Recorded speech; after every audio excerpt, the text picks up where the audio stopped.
Buenas noches, bienvenidos a Minuto 1, como todas las noches aquí en la pantalla de C5N. Última semana que lo hacemos con Mariano Hamilton a la espera del regreso del gato silvestre, que es inminente, no se preocupen. Le estamos entregando por ahora un barco intacto porque la verdad las noticias, la actualidad nos dieron tela para cortar todos los días. Hoy, aquí, en Minuto 1, los protagonistas de la semana política, no de cualquier tema, los protagonistas de los temas que le interesan a usted, los temas que hacen a su bolsillo, los temas que hacen a su realidad. Y una preocupación que empieza a crecer en el gobierno. No es solo por la imagen pública que tiene el presidente, que tienen los ministros, que tiene la administración Cambiemos en general. Es por cómo se está expresando un descontento en grandes aglomeraciones de gente. Macri está crecientemente atormentado por un cántico. Un cántico que Hugo Moyano interrumpió en la marcha del 21 de febrero del miércoles pasado. Un cántico que nosotros reprodujimos acá, pero que hoy en honor al horario de protección al menor y por respeto también al buen nombre de la señora madre del presidente, no vamos a reiterar. Usted lo está escuchando. Es un canto que se repite en canchas de fútbol. Ya se repitió en no menos de una decena. Y es un canto que casi que se instaló como el hit del verano. Suena en marchas, en movilizaciones, suena cuando se para el subte, suena cuando se junta gente en una esquina. Y al gobierno le preocupa porque puede representar, por un lado, un simple latiguillo futbolero, una especie de código de cancha, pero puede representar también un síntoma de agotamiento político. Hoy nuestro primer tema, el Minuto 1, es ese: Macri atormentado por la realidad de un cántico que refiere a su persona en modo muy hostil.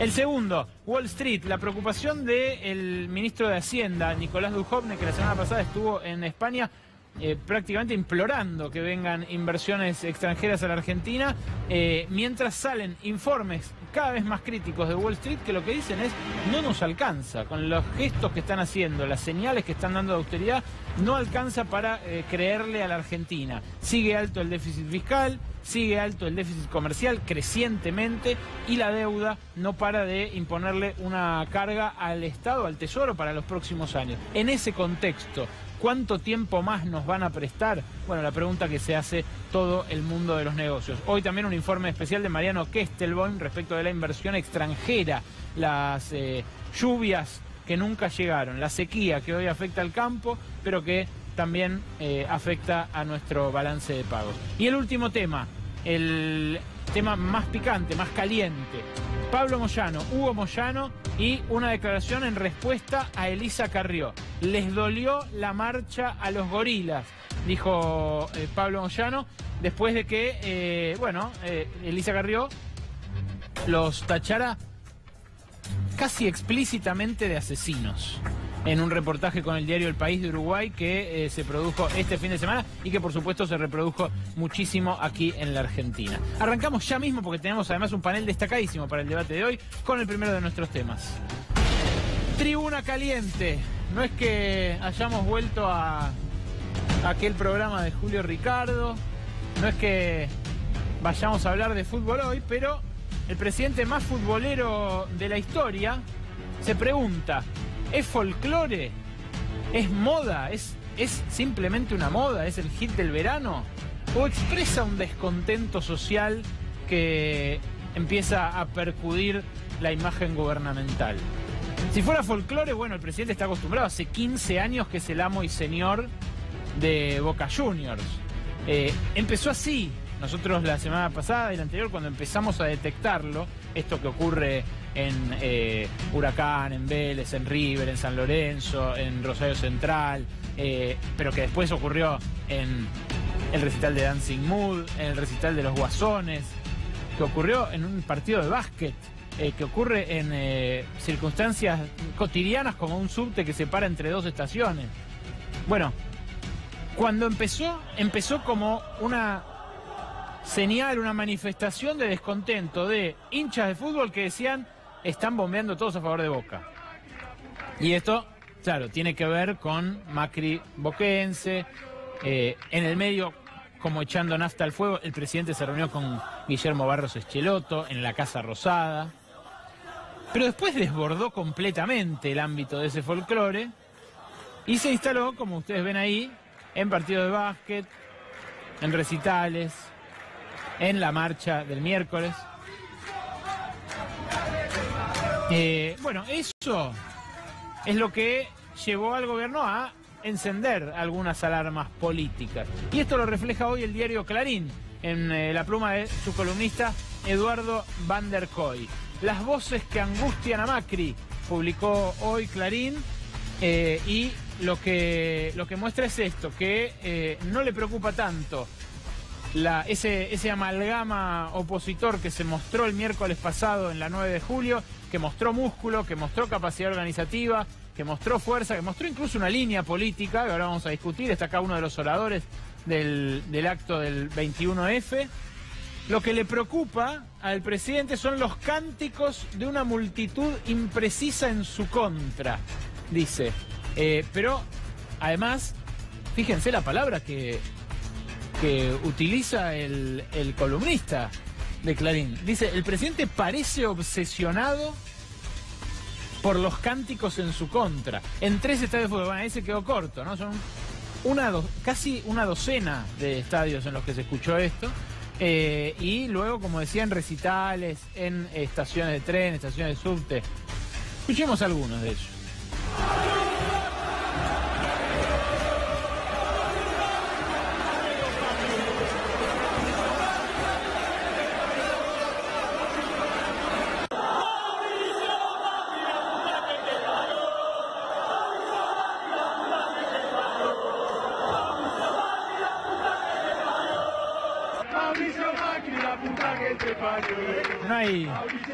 No hay mucho equívoco, ¿no?, respecto al contenido de la letra. La verdad que el primer cántico decía ponelo a Macri, la puta que te parió, porque era una señal de descontento por el arbitraje, como diciendo ponelo a jugar al presidente que juega para ustedes. Eso es lo primero que se detectó en San Lorenzo, que es el equipo más enojado con la AFA y con la conducción macrista de la AFA, de Claudio Tapia y de Daniel Angelici. Tengamos también en cuenta que esto arrastra una historia, ¿no? San Lorenzo fue perjudicado por Cacciatore, un intendente de la dictadura militar que Macri siempre reivindicó por las obras que hizo en la ciudad, y fue el que sacó a San Lorenzo de Boedo, esta gesta casi bíblica que tiene ahora San Lorenzo por volver a su barrio. Pero vean, esto no es futbolero, esto es en groove, en un boliche de Palermo la semana pasada, el viernes. Esto es el fin de semana en Lanús.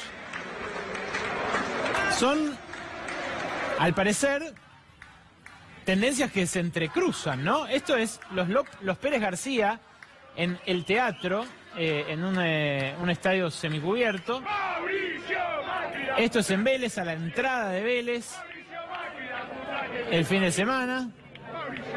Y disparó una persecuta oficial, lógicamente. ¿Hay infiltrados? ¿Hay infiltrados kirchneristas impulsando este cántico en las canchas? Si los hay, son un montón. Y la verdad, da la sensación de que no. Da la sensación de que, por el contrario, esto es algo que permea en distintos sectores de la sociedad, y muchos necesariamente por la cantidad de votos que sacó el gobierno el año pasado, muchos de los que entonan esto a viva voz tienen que haber votado a Cambiemos en las últimas elecciones. ¿Qué los enojó tanto desde octubre para acá? ¿Solamente los arbitrajes a favor de Boca? ¿Qué los enojó tanto a algunos probables votantes de Cambiemos para cantar contra el presidente así? ¿Es algo que debería ya empezar a preocupar al gobierno en términos de su discurso público? ¿Es algo que que intenta contrarrestar en los medios de comunicación? Bueno, por ahora es muy incipiente, pero le quiero preguntar a Mariano Hamilton qué pasa en las televisaciones, por ejemplo. Buenas noches, Mariano. ¿Qué tal, Ale? ¿Te acordás que esto lo habíamos hablado hace 10 días aproximadamente? Y vos me preguntaste a qué yo lo atribuí. Yo te dije, bueno, yo creo que está muy vinculado a los resultados deportivos y a los avatares de lo que va sucediendo en el campo de juego. Efectivamente, pero también te dije en aquel momento, cuidado que esta es una puerta que cuando se abre es muy difícil de cerrar.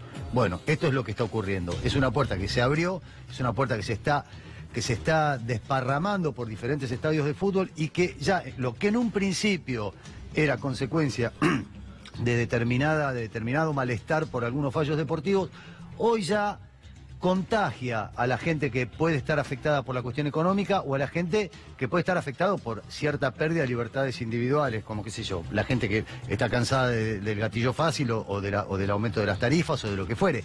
Digo, es la gente que se guía más por cuestiones coyunturales, que no está tan metida en la cosa política doctrinaria de estoy a favor o en contra del gobierno, sino que se deja influenciar por las situaciones del momento.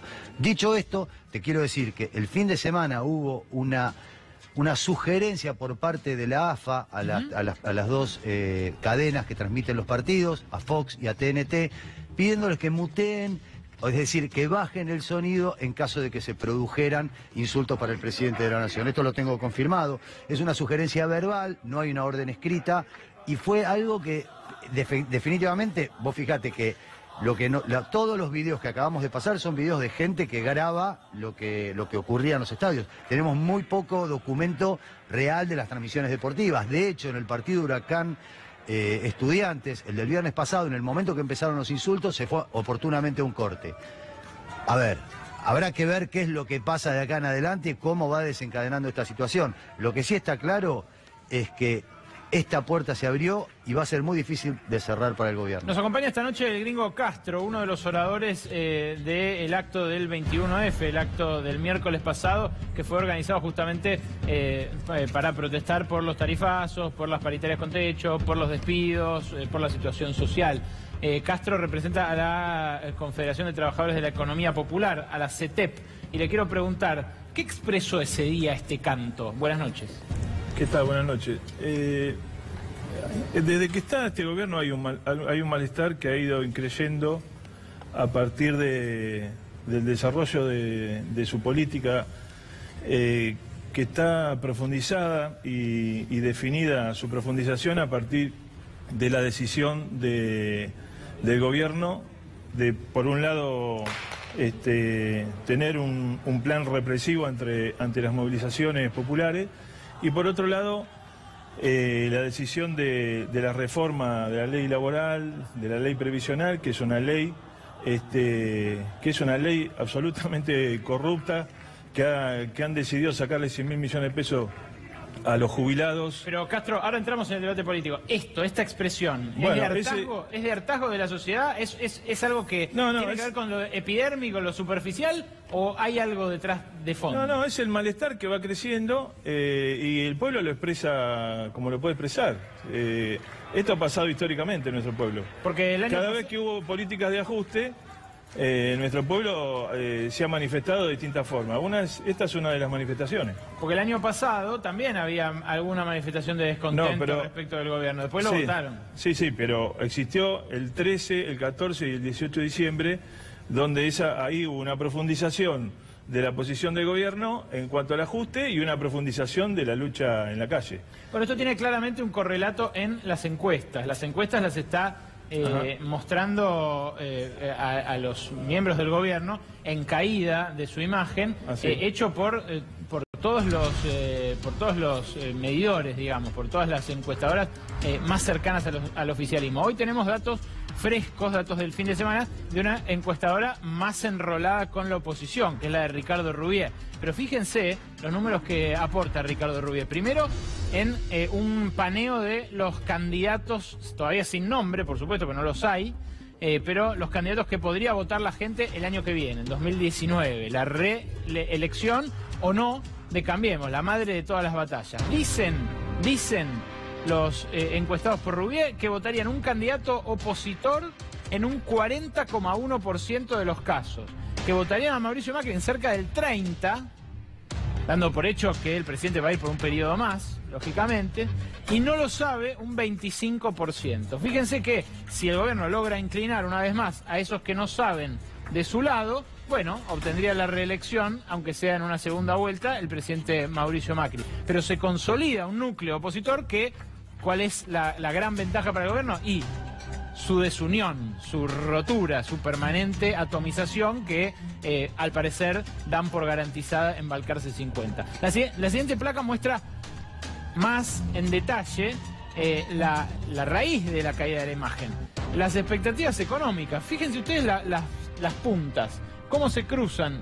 Primero, en diciembre de 2015, en los primeros trimestres de 2016, esto según, insisto, Rubier, alguien que más que nada comulgaba con el gobierno anterior, pero que hace sus casos, pone representación demográfica, respetando los patrones socioeconómicos y todo.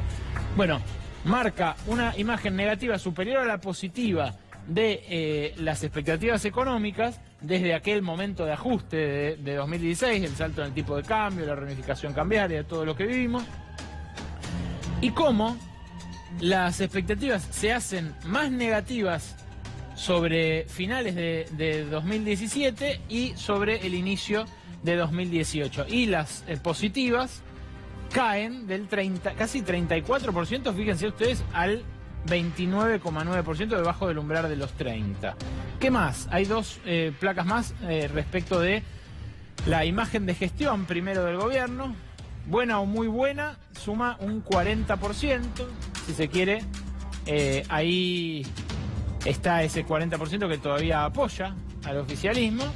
Y entre mala y muy mala, en este caso suman más del 50%. Esto, insisto, no tiene que ver con la intención de voto. Hay gente que evalúa mal o muy mal a un gobierno y es capaz de votarlo porque el otro le parece mucho peor. Algo de eso hubo, ¿no?, en las últimas dos elecciones. Y la última, lo que mostramos en la imagen personal ya del presidente. Ahí tienen entre buena y muy buena, tiene un poco más, tiene un 44%, y entre mala y muy mala suma algo así como un 50, un poquitito más, la mitad más uno, digamos. ¿Qué pasa en simultáneo con esto en el exterior? Bueno, en el exterior empiezan a haber algunas señales preocupantes de la economía y la Argentina parece ya no ser más la niña bonita de los mercados. Fíjense lo que escribió nuestro colega Pablo Wende en el portal Infobae. Lo más preocupante que deja febrero, la mala onda en el exterior con la Argentina. Grandes bancos, brokers de Wall Street salieron a desarmar posiciones en activos locales. El gobierno apuesta a que los buenos datos de la economía y la cumbre local de banqueros en marzo pueda revertir la tendencia negativa. Cuando hablo de tendencia negativa, hablo de que entre jueves y viernes, por ejemplo, pegó un salto fuerte el riesgo país. ¿Ustedes lo vieron en algún lado? Poco se habla ahora del riesgo país, al menos en los medios oficialistas, que son una miríada, ¿no?, cada vez más. Pero algo cambió desde el fin de año pasado, dice Wende en Infobae. El entusiasmo posterior a la victoria legislativa del gobierno quedó atrás y ahora cambió la mirada de las grandes entidades de Wall Street. Argentina ya no es más la niña bonita de los mercados y decayó el entusiasmo ante la lentitud para avanzar con las reformas estructurales. ¿Cuáles son los tres grandes reclamos de Wall Street? El déficit fiscal siguió creciendo, hoy está en un récord de casi el 5% del producto. El déficit de cuenta corriente es algo realmente inédito en la Argentina, es muy preocupante por su volumen, por su dinámica y por cómo está siendo financiado, que es el tercer aspecto, la deuda. Incluso a los prestamistas más audaces le empieza a dar algo de vértigo cuando ve que la persona que le pide prestado le pide. Y esto, por más rentable que sea prestarle, y en un momento uno se pregunta, ¿me devolverá? Bueno, es lo que al parecer se están empezando a preguntar, no según nosotros, sino según el colega Pablo Wende, que además conoce mucho del mercado financiero. El diario Perfil también publicaron esta nota que da cuenta de una situación similar. La pérdida de aprobación Dice este diario, la pérdida de aprobación del gobierno en solo 4 meses es muy superior a la devaluación, al crecimiento del precio del dólar y a la inflación. Cayó 30% desde el pico postelectoral en noviembre pasado. Esto es un informe muy detallado que dio a conocer el director de Perfil, Jorge Fontevecchia, en su edición de ayer. Las encuestas muestran que la economía es la mayor fuente de críticas al gobierno. No en vano, el gobierno busca discutir otros temas que no son los económicos, ¿no? Según las mediciones, entre un 30 y un 50% de las personas dice estar económicamente peor que hace un año, incluso que hace un año, que fue un momento bravo, ¿no? De despidos, de inflación, y en iguales proporciones teme estar aún peor dentro de un año. Esto es lo que muestra este informe que dio a conocer el diario Perfil y que tiene que ver con lo mismo que se escucha en las canchas, con lo mismo que se escucha en las estaciones de subte cuando se para el subte entre estaciones, con lo mismo que se escucha en recitales. Ojo, en recitales de lo más diverso, ¿eh? Un recital de Los Guasones, que es como un rock barrial, así callejero. Hubo en la orquesta típica Fernández Fierro, si se quiere un público más de mediana edad. Lo hubo, recién lo vemos en los Pérez García, en otro estadio. Es algo que realmente se hizo viral, ¿no? Algo que empieza a preocupar seriamente al gobierno y a reflejar en otro plano esto que muestran las encuestas y los sondeos. Con el periodismo y puntualmente con los medios de comunicación, ¿qué pasa? También lo mostró Fontevecchia en esta nota, y vale la pena mirar esto. Fíjense, el blindaje mediático, el hecho de que los medios hablen de el perro Balcarce, de las muecas de Antonia, de los vestidos de Juliana, esa sensación de encierro que tiene el que no le gusta a Macri, que dice, che, pero no lo dice nadie esto. Bueno, vean cómo se refleja. Se refleja en que si le preguntan a la gente, ¿usted cree que los medios de comunicación están haciendo bien su trabajo? Vean, en Colombia 38%, todo es bajísimo. En Colombia 38%, en Chile 36%, en Argentina 37%. Pero miren en el mundo, miren la siguiente, y en comparación con las políticas que despliegan. En Grecia, en lugares en crisis complicados como Grecia, solo 18% les cree. En lugares en crisis digamos, los países que tienen niveles como Argentina son países en crisis, no como Grecia, pero sí como Italia y España. Lugares donde hay sistemáticamente manifestaciones de descontento popular, donde en Italia puede ser primer ministro un payaso, donde en España, bueno, está de a ratos al borde de la desintegración territorial. Es algo que también tenemos que ver como autocrítica nosotros, ¿no? En algún momento se gasta esa credibilidad. Fíjense ustedes, los medios reportan las distintas posiciones políticas de forma justa. Vean ustedes, según si se apoya o no al gobierno, ahí lo ven. Por ejemplo, en Canadá, los que apoyan son más que los que no apoyan, ¿no? Entonces ahí uno ve que el trabajo de los medios está valorizado. En Alemania también se ve que es un más 18 lo que hay a favor de los medios. En Argentina está por debajo de todos ellos. Y en Estados Unidos, donde gobierna Donald Trump y donde, Trump está en plena guerra con los medios también, fíjense, los que no apoyan son más que los que apoyan. Bueno, esto es un estudio que mostró Jorge Fontevecchia del Pew Research Center, que es un centro norteamericano de estadísticas, y lo que marca es también que ese cantito en cualquier momento puede empezar a escucharse respecto de líderes de opinión mediáticos también. Yo quiero introducirlos a nuestros invitados de hoy, además de Castro, para preguntarles sobre esto. ¿Es algo que se limite al fútbol o a ciertas expresiones?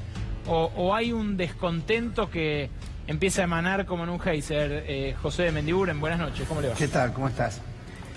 Yo creo que uno puede tapar un tiempo determinadas cosas puede influir, ayudado por una ayuda mediática trascendente, que las cosas van bien, hablar del segundo semestre, hablar de la inflación que iba a estar en el orden del 20 y fue el 40, hablar de los brotes verdes. Fíjense, lo que vivimos la semana pasada es algo muy significativo, que al ministro Duhovne, en Europa, un periodista especializado dice: ministro, no mienta. Está mintiendo las cifras cuando se dice que el déficit fiscal está en el 4%, no se le está agregando cuando sabemos que el déficit le agregamos los intereses de la deuda más el cuasi fiscal, es exactamente el doble. Entonces, cuando Obrado dice estamos bien, mi sector, el sector textil, crecieron 100% las importaciones. Y decimos que lo vamos a administrar. ¿Qué quiere decir esto? Hay algo que uno puede tapar, que es la realidad. Y la realidad, sobre todo, de aquellos sectores que son los más necesitados. Porque yo no puedo decir que a todos no le va mal. Hay sectores, el sector financiero le va bien. Hay gente que puede consumir. Vimos los aviones que salen con la gente colgada del ala, de Seiza. Vimos las colas de consumo a Chile. Vimos las colas de consumo a Paraguay. Vimos el sector automotriz, récord de ventas en el mes de enero, y mientras se anunciaba el récord de ventas se despedía personal. Bueno, está bien, pero eso, justamente bueno, pero eso llega un momento... Perdón, quiero detenerme ahí. Está bien, a futuro vos, yo, los que entendemos de economía, podemos inferir que algo anda mal si las terminales automotrices producen una 10ª parte de lo que venden las concesionarias. Ahora, la gente se está comprando autos y motos. Claro, entonces, este cántico, ¿qué quiere decir? Por eso, la gente, pues hay gente que va a consumir, eso no cabe duda. No está toda la economía homogénea. Ahora, donde trabaja, preguntarle al autopartista, que era el que trabajaba para proveer esa terminal, que lo está trayendo de Brasil, al empleado de ese autopartista, al empleado textil, sí, ya lo estás viviendo. Volvés al supermercado, yo quiero ser primitivo porque es lo elemental, nosotros íbamos a llenar las góndolas del mundo. Si ahí no somos competitivos y nos llenan las góndolas a nosotros, y ves que están trayendo las bondiolas de Dinamarca, la bondiola está llegando de Dinamarca. Sí, limones españoles. Limones, las naranjas. Entonces, esto la gente lo percibe. Al principio... Gracias. José Urtubey también nos acompaña esta noche, también es industrial, también es directivo de la Unión Industrial Argentina. ¿Qué representa este cántico?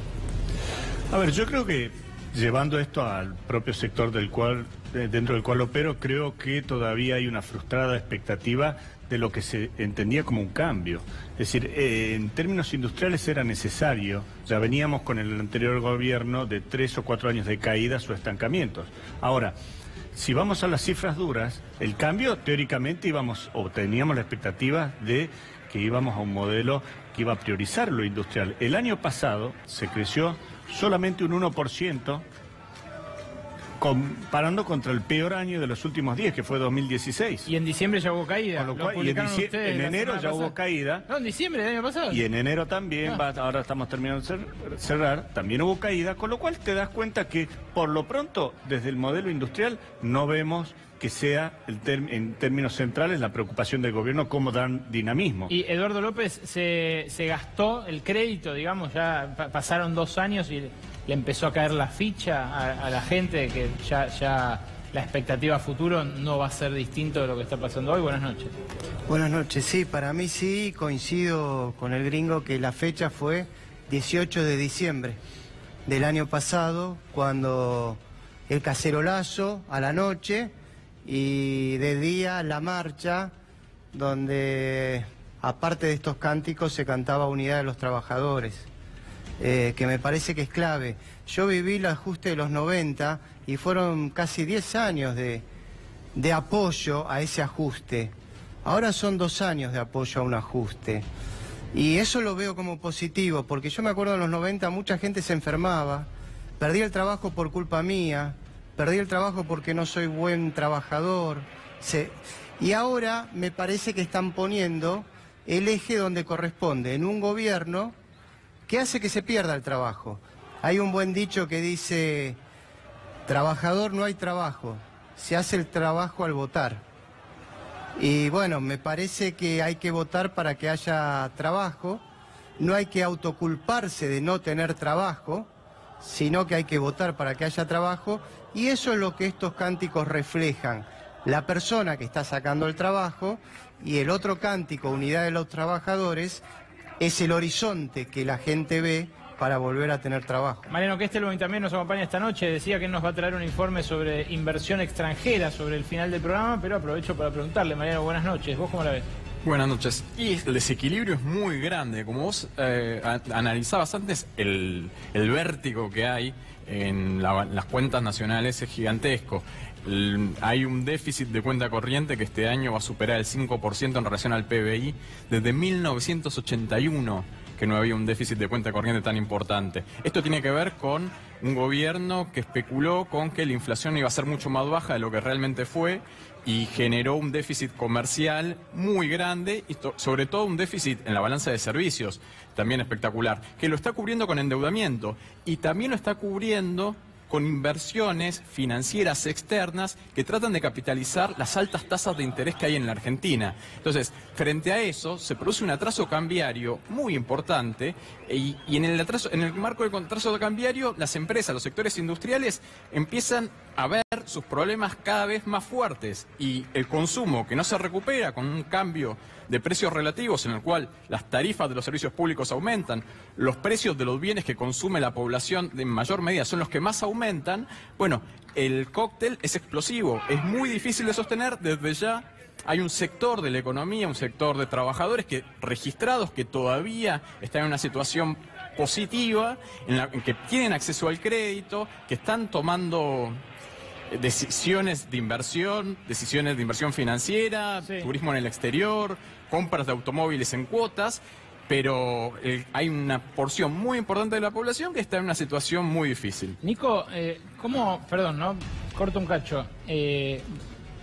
¿Cómo está tu número ahí? Porque yo la verdad que la cantidad de mensajes que tengo de gente diciendo que apenas empezamos a mostrar los cánticos, se cortó C5N en los servicios de cablevisión de tal provincia, de cablevisión de tal otra.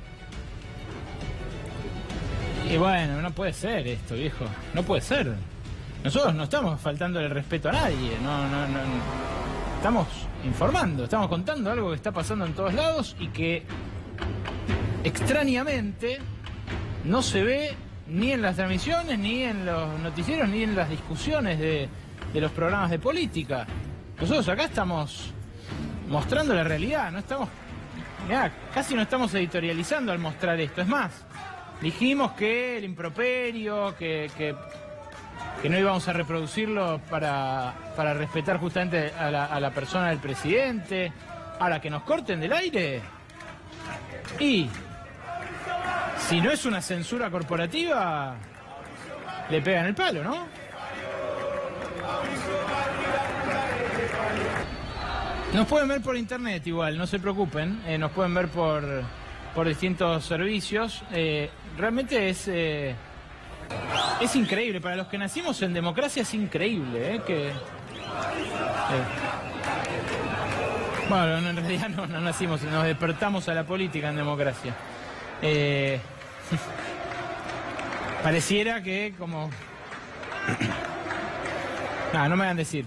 Realmente no se puede creer. Tengo 500, 700 mensajes de gente que me dice en Salta, en Jujuy, en Tucumán, en tal partido del Gran Buenos Aires, en tal otro lugar.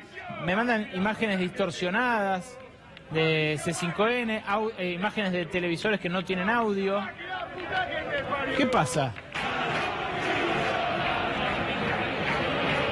¿Esto molesta? Bueno, es lo que está pasando. ¿Tanto molesta? ¿Tanto le molesta al presidente? Bueno, hay formas de revertirlo. No hace falta apagar los canales de televisión. En serio, es una cantidad... Había pasado que se nos había cortado algunas veces la transmisión en algunos servicios de cable, pero esto que está pasando es por ahora inédito. Bueno, nos dicen que en DirecTV se ve bien, con audio. Apuesto que el problema está en Fivertel, ¿no? No sé por qué se me ocurre que por ahí debe venir la bocha. No sé, Ale, a vos, si te dijeron también eso. Todos los que se quejan del interior son de subsidiarias de Cablevisión. Bueno, Cablevisión, Fivertel. Grupo Clarín, va, hablando mal y pronto. Así es. Bueno, nada, ahí están las imágenes. Hablan y cantan por sí solas.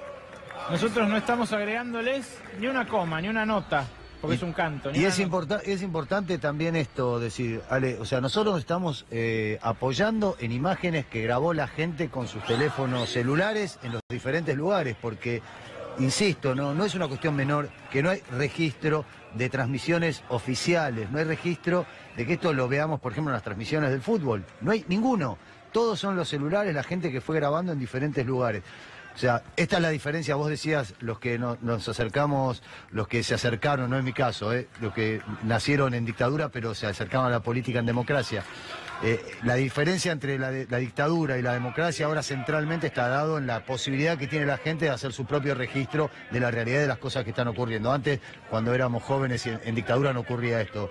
Muchos de los que están acá me van a dar la razón, ¿no? Claro, pero si lo puede registrar la gente en su celular, pero cuando un canal decide pasarlo, lo cortan y...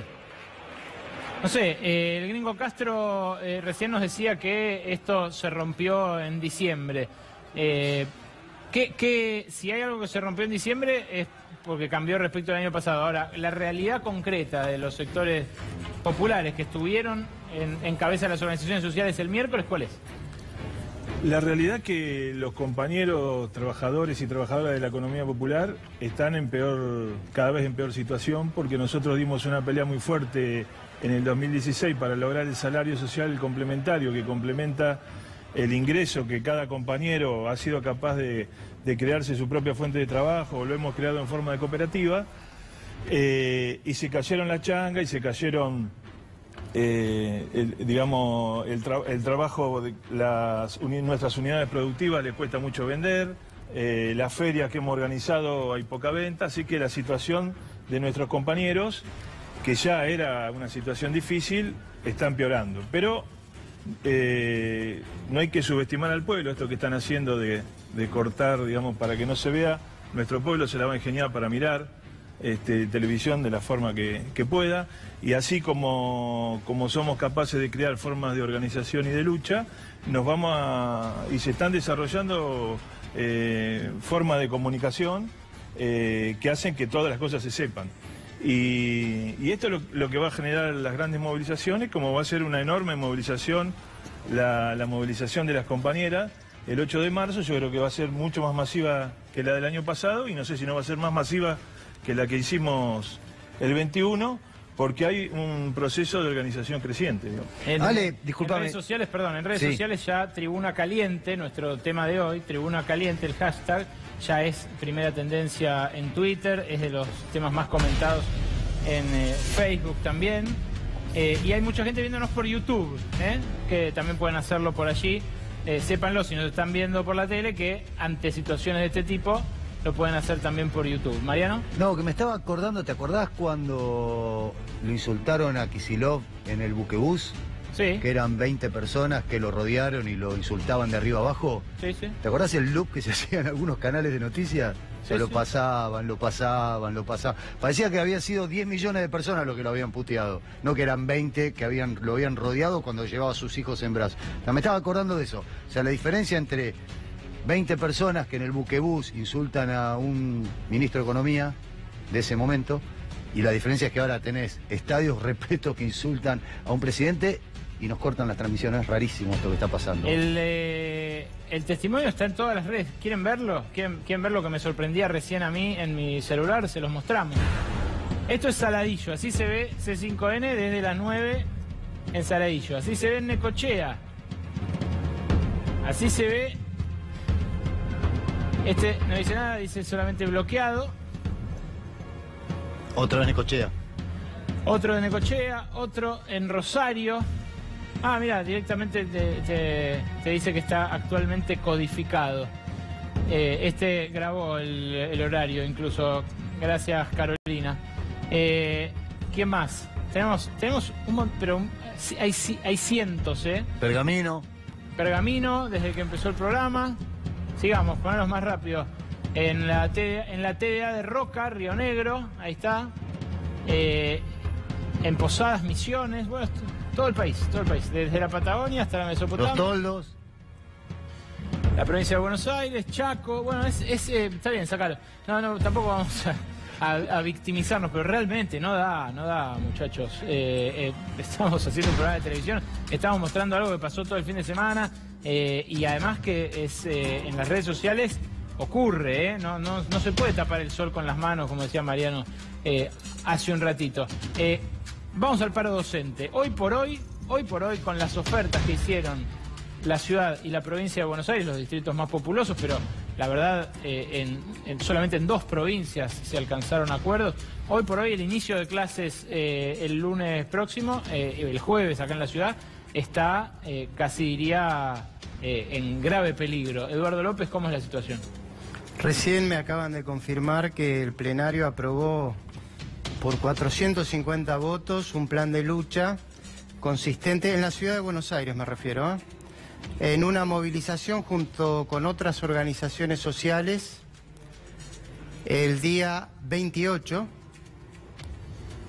jornadas en defensa de la escuela pública el 1 y el 2, hablando con los padres, y paro docente en la ciudad de Buenos Aires el 5 y el 6. Contra el techo salarial de la reta, que es del 12%, cuando aumentó el ABL un 24%, cuando quiere aumentar el subte un 60%. La situación en la ciudad de Buenos Aires es grave y se profundizó abruptamente desde 2015 hasta parte. Ustedes recordarán y me habrán visto antes de 2015, las clases empezaban y la ciudad pagaba por arriba de la media salarios a los maestros respecto de otras provincias del país. Del 2015 hasta parte la ciudad paga por debajo de la media. ¿Qué genera?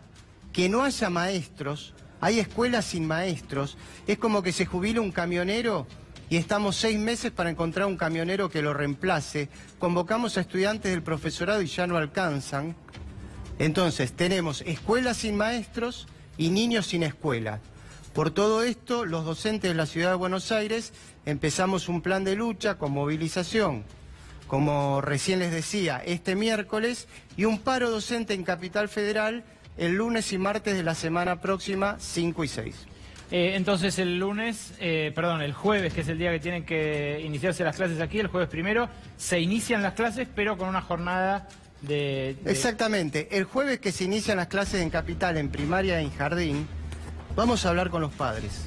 Agradecerles primero el apoyo histórico de los padres a nosotros, a explicarle que se inician las clases con 15.000 chicos fuera de la escuela. A hablar con los estudiantes secundarios que los conocen, que el año pasado defendieron y conseguimos que este año haya 5.º años y no vayan a trabajar. Son jueves y viernes para organizar jornadas en defensa de la escuela pública y lunes 5 y martes 6 junto a los padres, gran marcha educativa, paro docente de 48 horas por aumento de presupuesto educativo, para que ningún chico se quede sin vacante, porque eso de negociar con los chicos adentro, como dice el gobierno, se olvida que hay 12.000 o 15.000 chicos afuera sin vacante. Y para que haya un aumento de sueldo que permita que los grados se cubran. Insisto por la gravedad de esto. Imagínense, se jubila un cameraman, se jubila... un funcionario, ni le digo un ministro. Si se jubila un ministro, no estamos 6 meses buscando un ministro que lo reemplace. Ahora, se jubila un maestro, profes de química no hay. Los actos públicos actuales quedaron vacantes cientos de cargos. Es decir, que cuando empiecen las clases, jueves y viernes de esta semana, antes del paro del lunes y martes, cuando empiecen las clases, lo mismo va a haber miles de chicos sin clases, porque no hay señoritas de cuarto, no sé cómo explicarlo, maestros de sexto, que los reciban, le den la bienvenida y den clases por los magros salarios. Me olvidé, ¿cuánto fue la oferta de la reta a lo largo de todo el año? 1.800 pesos. ¿Cómo no va a haber paro? Termino con esto. Sí. Yo me tengo que organizar para que el aumento de mi salario de acá a febrero del año que viene sean 1.800 pesos más. 900 en marzo, 450 más en agosto y 400 en octubre. Ya me aumentó la luz en mi casa 2.200 pesos. O sea que lo que ya tengo que pagar es más de lo que me van a dar a febrero del año que viene. Quiero hacerte una pregunta además. Además hoy se conoció que cierra el Plan Fines, ¿no? El Plan Fines son, no sé si todos lo saben, son la escuela para personas que no han podido terminar el curso. Se cerraron 13 institutos, dejan a 80 maestras cesanteados y son 500 las personas que van a quedar afuera de este programa que cierra la ciudad de Buenos Aires. El Plan Fines deja de existir. La provincia cierra en el Tigre varias escuelas. Sí, 9 en el Tigre. La educación para adultos. 9 en el Tigre, exactamente. Y digamos la educación rural también, porque dicen que hay pocos alumnos por maestros, como en el Tigre, claro, hay pocos alumnos porque es rural. Y tampoco empiezan las clases el jueves el Isauro Arancibia, que le prometieron una escuela para chicos en situación de calle, que está en Paseo Colón y el Bajo Autopista, ahí vamos a ir, y en la Villa de Retiro derrumbaron la escuela y tampoco empiezan las clases. Entonces, jueves y viernes nos organizamos junto a los padres y a los estudiantes secundarios, tomamos los exámenes de los estudiantes secundarios, que también definen si pasan o no de año, y los exámenes son jueves y viernes, y lunes y martes, con los estudiantes, con los padres, con los estudiantes del Plan Fines, con el Isauro y con toda la comunidad educativa, paro docente en la ciudad por Educación para Todos. Urtubey nos decía hace un rato que había decepción con el cambio, que bueno, hubo gente que apostó a un cambio, incluso dentro de las empresas. El empresario se empieza a dar cuenta de que estos aumentos salariales amarretes lo dejan sin mercado, Pero fíjate que inclusive el cambio, hay dos instancias que se ven claramente. Cuando empieza el nuevo gobierno hubo un error de diagnóstico claro, una subestimación de la realidad, la unificación del tipo de cambio lleva a una inflación. Después de las elecciones de medio término del año pasado, también se sigue discutiendo y sigue vigente la discusión de la falta de competitividad en la Argentina. Y las propuestas que se hacen en términos de reformas impositivas, que venían con tenues aportes, se vieron licuadas puntualmente por las contradicciones que hay en las políticas económicas. Una cosa es la que sostiene Hacienda y Economía, y otra cosa es la que sostiene el Banco Central. Entonces, en economías regionales, por ejemplo, esto que se ve en todo el país, el decreto 814 para el norte, que permitía compensar algunas contribuciones patronales sobre impuestos como el IVA, sí, esto se fue diluyendo porque lo dieron de baja. Entonces, algún beneficio que podía tener la ley PYME o la ley que se sancionó de reforma tributaria dejaron de tener efecto. Creo que hay una política económica errática y una subestimación también de lo que pasa de cara a la integración mundial. Habló Pablo Moyano en relación a lo que dijo Elisa Carrió el fin de semana. Elisa Carrió, primero, lo había tildado, ¿lo tenés lo de Carrió, Nico? Carrió dijo esto: Hugo Moyano es el jefe, por eso digo que es un criminal. Es una familia de criminales, no toda su familia, salvo a los chicos, quizás. Pero al menos él y Pablo seguro, y cuando digo criminales, no solo de robo de dinero. Muchas muertes que no se explican, muchas muertes tapadas. Tiró la diputada, jefa de la coalición cívica, y vale recordarlo, votada por uno de cada dos porteños en las últimas elecciones. ¿Qué le contestó Pablo Moyano? Le contestó esto. Le dijo, le va a tener que explicar a mis hijos... Ah, ¿lo tenés en audio? Ponelo. No nos sorprende nada, ¿no? Lo que dice esta mujer. Creo que o no habrá tomado la pastilla o se habrá tomado la pastilla equivocada. ¿Cómo le explico yo a mis hijos que el papá no mató a nadie o que el abuelo no mató a nadie? Creo que esta mujer, responde a este modelo económico que es desprestigiar a los dirigentes gremiales para avanzar con una política en contra de los trabajadores. A responder a la justicia, ¿no? O que aclare, o que traiga pruebas a quién maté yo o a quién mató uno. Una locura, ¿no? Una de las tantas barbaridades que dice esta señora, que tiene una protección mediática que nadie le consulta o le pregunta por qué dijo eso, ¿no? Aunque ponga las pruebas. Seguramente va a salir toda la luz y la señora va a tener que pedir disculpas públicamente, y el dinero seguramente que va a tener que pagar va a ser donado a una institución de bien público. Esta no se la vamos a dejar pasar. Debemos tener la actividad del hijo que está en México, ¿no? A ver, qué actividad se dedica el muchacho. Va a tener morder la lengua de víbora que tiene por las barbaridades que... ¿Cuántos dirigentes políticos ha denunciado y después no ha podido ejecutar nada? Me va a tener que ayudar a explicarle a mis hijos que no soy un asesino.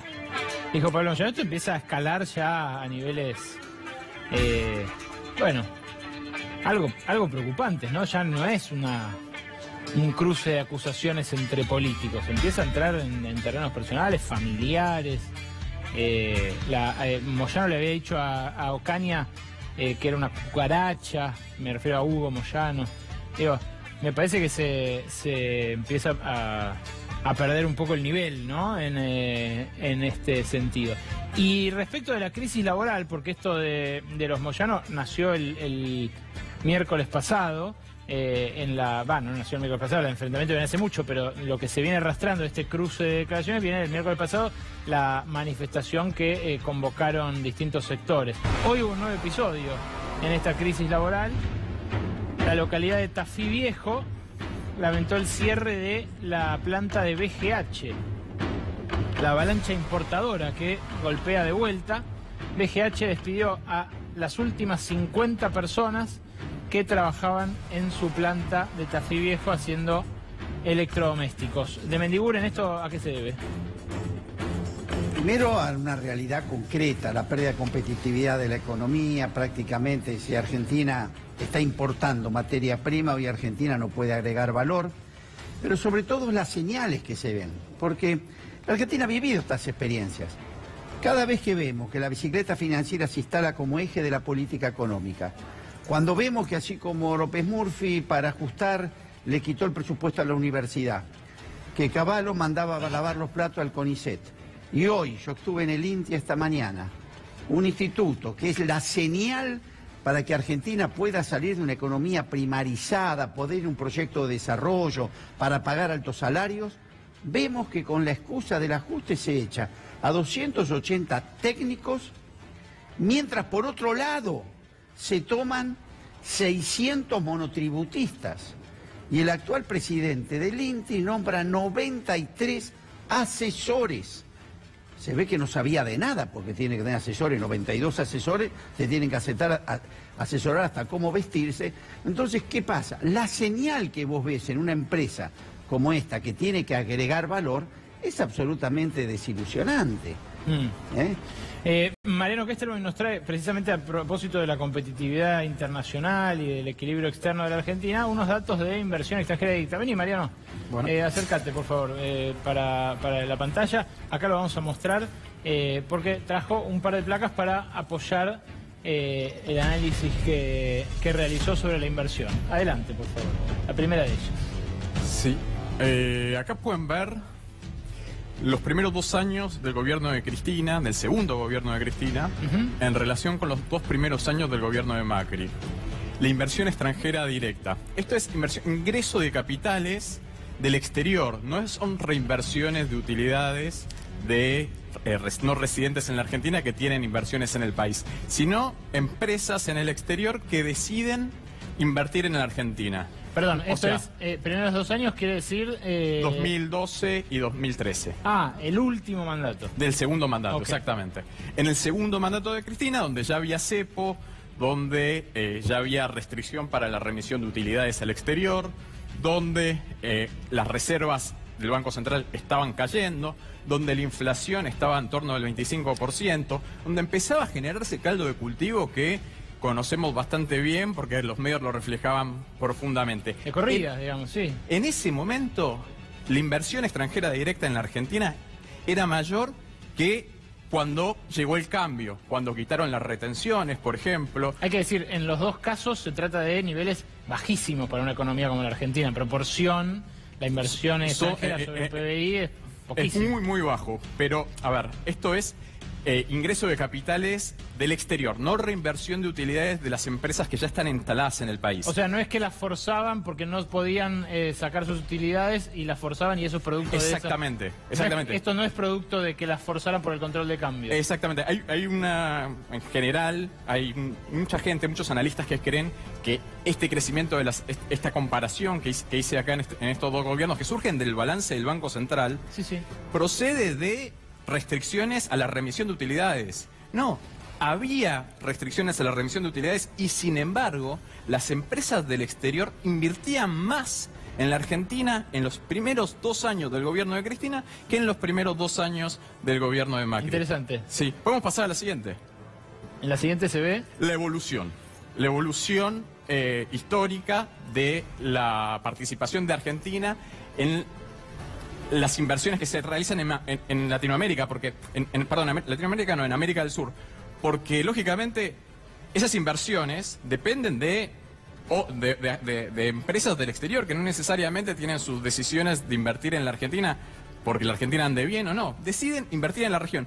Argentina, entre 2005 hasta el año 2015, en promedio, captaba el 8% de la inversión extranjera directa, según la CEPAL, a la región. Captamos casi una décima parte. Ese piso de 2014 y el piso de 2016, ¿no? Salen del...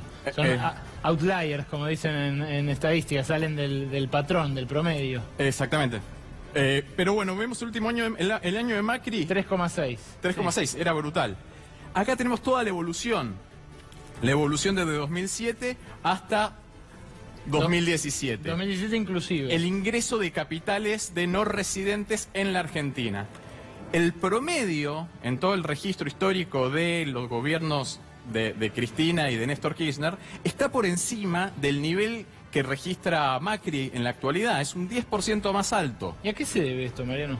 Se debe a que Argentina todavía presenta mucha fragilidad macroeconómica y fundamentalmente a esto, que las inversiones en el país no son inversiones para inversión productiva, son inversiones financieras. Lo que veíamos antes es inversión extranjera dedicada a ampliar infraestructura, a fusionarse con otras empresas, a comprar maquinaria, a generar puestos de trabajo, a comprar activos nacionales.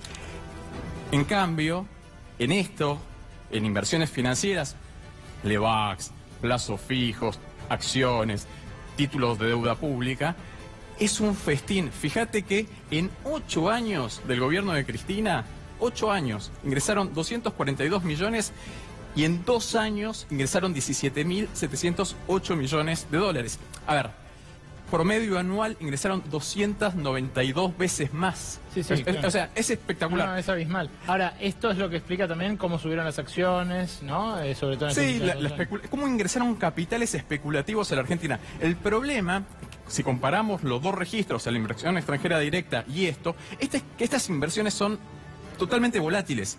Hoy ingresan, mañana salen. No hay control de capitales. Es realmente un problema. En cambio, inversión extranjera directa se supone que van a desarrollar fábricas, van a generar empleos, van a generar inversiones, van a mejorar la productividad del país, pueden remitir utilidades al exterior, pueden contratar proveedores del exterior, habría que condicionar esa inversión extranjera directa, pero la gran diferencia con esta inversión es que esta es puramente especulativa.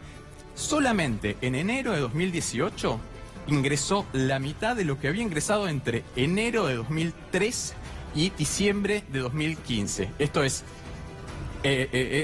realmente impresionante. O sea, en enero ingresó 1.400 millones de dólares y en todo ese periodo solamente 2.800 millones de dólares. Entonces, una avalancha. Bien. Está clarísimo que hay una diferencia, ¿no? A veces esa diferencia no se suele ver entre la inversión y la apuesta. Y al final de cuentas esto lo que te produce es no mejorar la competitividad real de la economía, se produce el atraso cambiario y la Argentina está sujeta a una fragilidad creciente. Es por eso que el dólar está aumentando en estos últimos días. Muchas gracias, Mariano Kestelboim. Habló recién, mientras estábamos presentando la disputa con Elisa Carrió, habló Hugo Moyano y dijo lo siguiente. Carrió lo acaba de tratar de criminal a usted, incluso ha hablado de que pertenece a una familia criminal.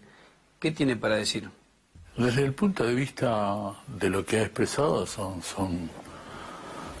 declaraciones, muestran una personalidad perversa de esa señora, perversa, y una perversidad tremenda. Seguramente la mandan a decir eso por parte del gobierno, no sé quién, para tratar de sumarse a todos los ataques que esté recibiendo. Pero voy a iniciar una demanda muy fuerte contra esta señora.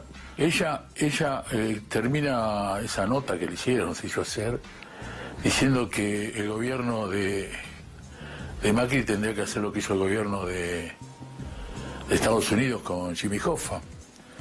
O sea, Jimmy Hoffa lo asesinaron, lo mataron. Y bueno, ella está de alguna manera insinuando lo mismo. Hoy su hijo Pablo también habló que va a ir a la justicia o al psiquiátrico. ¿Qué le están diciendo que Carrió no está en sus cabales? Pero si uno esto no es... A veces las personas enfermas tienen que generar pena, ¿no? Porque están enfermas. Yo creo que esta persona está enferma. No puede ser que actúe de la forma que lo hace, ¿no es cierto? Teniendo sentido común, teniendo un poco de normalidad en su mente. Hugo, su familia, familiares suyos, tienen empresas que le dan servicio. Así hablaba Hugo Moyano, así le respondía nuevamente a Elisa Carrió. Ahora brevísima pausa y seguimos con los invitados, que sé que el debate está caliente como la tribuna.